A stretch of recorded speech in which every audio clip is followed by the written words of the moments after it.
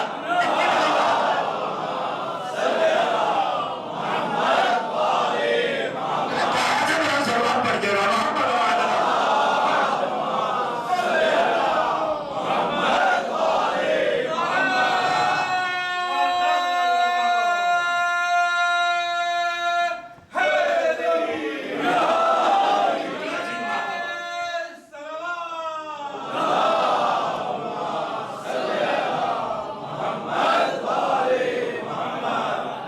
اصل میں ایک طالب علم کی حیثیت سے یہ کوشش کرتا ہوں، یہ جدوجہد کرتا ہوں اور یہ صحیح کرتا ہوں کہ جو بات بھی کہوں، جو بھی چیز آپ کی خدمت میں پہنچاؤں، وہ اس عنوان سے ہو کہ قرآن کی آیات کی چھاؤں میں مضبوط کوئی رد نہ کر سکے. میں کسی حدیث، کسی روایت کو قول نہیں کرتا ہوں، آیات قرآنی کے ساتھ استدلال کرتا ہوں. تو نبوت توجہ کریں گے آپ، جب مانگ رہی ہے اللہ کی بارگاہ سے امامت، معبود میری اولاد کو دے دے، میری ذریت کو دے دے، میرے خاندان میں امامت رکھ دے، تو اللہ نے کیا کہا؟ لا ینال عہد الظالمین، امامت ظالم کو نہیں ملے گی. اب جو بھی ظالم ہو اسے امامت نہیں ملے گی. تو قرآن سے پوچھئے نا یہ ظالم کون ہے؟ کس کو کہتے ہیں ظالم؟ کون ہوتا ہے ظالم جسے امامت نہیں ملے گی؟ وہ کون ہے؟ ظالم. غور کریے گا، یہ امامت کہیں یوں ہی نہیں چلی جائے گی، یہ بڑی نفیس ہے، بڑی لطیف ہے، یہ دیکھ بھال کے جاتی ہے، جہاں حق ہوتا ہے وہاں جاتی ہے. اور جو جہاں یہ پہچانتی ہے ظالم کو امامت نہیں ملے گی. اب سنیے ظلم کی ڈیفینیشن کیا ہے، ظلم کی میننگ کیا ہے، ظلم کا مطلب کیا ہے. تو بہت سارے مطالب ہیں مگر دو تین آیتیں میں آپ کی خدمت میں عرض کرنا چاہتا ہوں. پہلی آیت سنیے، پھر سورہ بقرہ دوسرا سورہ 59 آیت 59 نمبر کی آیت ہے. ارشاد ہوا فبدل الذین ظلموا قول الذی قیل لهم. توجہ چاہنا، انہوں نے نبی کے قول کو بدل دیا چونکہ وہ ظالم تھے. جو نبی کی بات کو بدلے وہ ظالم. میں کچھ کہہ رہا ہوں، سلام پڑھتے محمد و آل محمد.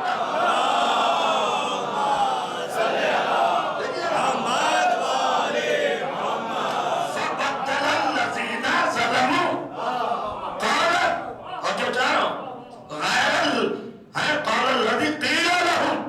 نبی نے جو کہا تھا، پیغمبر نے جو کہا تھا، ہماری رسالت نے جو کہا تھا، ان سے انہوں نے بدل دیا. تو جو نبی کے قول کو بدل کر اس کی جگہ پر اپنا قول لائے وہ ظالم. تو جو نبی کے دکھائے ہوئے کی جگہ پر اپنے کو بٹھا دے اسے کیا کہیے گا؟ اور جو چلوا پڑھیے نا محمد و آل محمد.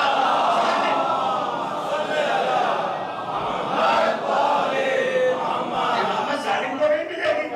ظالم کون ہے؟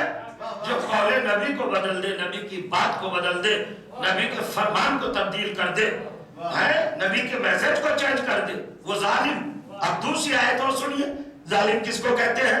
سورہ ہود 11واں سورہ قرآن مجید کا 37ویں آیت 37 نمبر آیت پڑھیے گا جا کر. وہ دیکھے نبی کشتی بنا رہا ہے، کشتی نجات سفینہ نجات تو آواز آئی وسنیل فل کا بے آئے وہ رہیے نا یہ کشتی ہماری آنکھوں کے سامنے بنے ہماری وحی کے ذریعے بنے اے نو تم بہت بڑے نبی ہو بہت بڑے رسول ہو صاحب شریعت ہو صاحب کتاب ہو صاحب قانون ہو وہی لفظ ہو مگر اپنے انٹینشن سے اپنی ذاتی خواہش سے اور اپنی آرزو سے اپنی تمنا سے کشتی نہ بنانا اور یہ کشتی گھر میں نہیں بنے گی یہ کشتی میدان میں بنے گی پتہ یہ چلا کہ جو نجات کی کشتی ہوتی ہے وہ گھروں میں نہیں بنتی وہ میدان میں بنتی ہے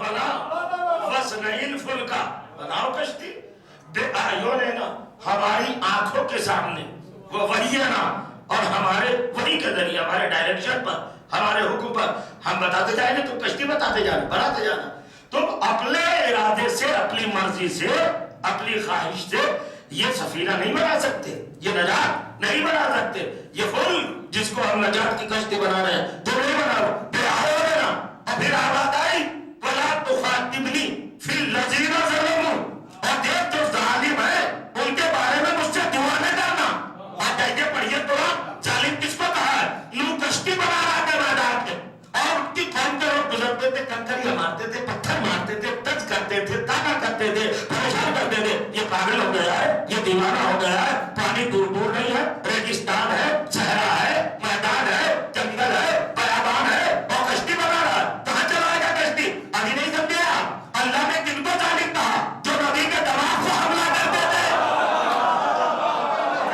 سلوات پڑھیے نا